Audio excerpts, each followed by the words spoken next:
Mesdames, bonjour mesdemoiselles, bonjour messieurs. Nous sommes ici aujourd'hui en direct du Cinéma Rex à Sarlat où se déroule une rencontre, comme dirais-je, internationale, surtout une rencontre d'hommes et de femmes qui sont curieux de comprendre un peu comment fonctionne l'homme, l'univers, et qui se sont rassemblés.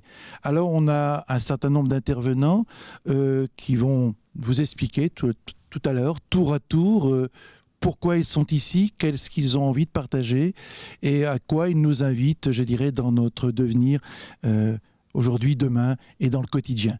Des nouveaux concepts, des nouvelles recherches qui sont peut-être vieilles comme le monde, mais qui aujourd'hui émergent de nouveau et risquent de mettre notre vie dans un avenir beaucoup plus sympathique à vivre. Pour pouvoir en parler plus précisément, je vais inviter donc Guy Lonchamp.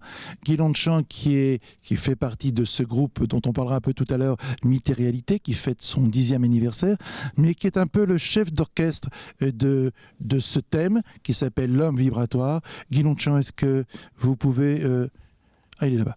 Vous pouvez venir juste, dans un premier temps, essayer de nous présenter c'est quoi un homme vibratoire. Aïe.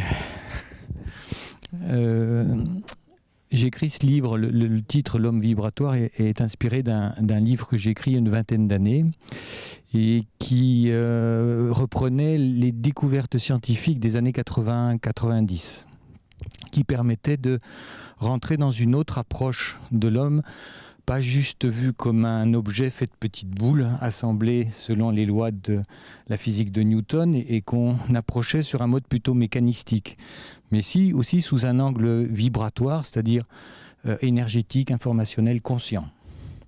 Vibratoire, pour moi, est associé à l'aspect de conscience. Et la conscience, elle a plusieurs niveaux d'organisation. Et ces niveaux d'organisation impliquent aussi bien notre vie de tous les jours, nos habitudes, nos relations, notre vie sociétale, que les aspects les plus spirituels qui organisent l'univers. Et c'est précieux pour nous que cette rencontre ait lieu parce que entendre des grands penseurs et des praticiens de réputation internationale parler pas seulement de théorie, mais aussi d'applications pratiques, et d'applications pratiques concernant pas seulement les états de maladie, mais aussi la vie sociétale, la manière d'organiser nos relations et de déboucher sur un monde qui est meilleur. C'est de rentrer dans une conscience systémique, une conscience planétaire qui me paraît être la seule possibilité de traverser l'époque chaotique dans laquelle on se trouve.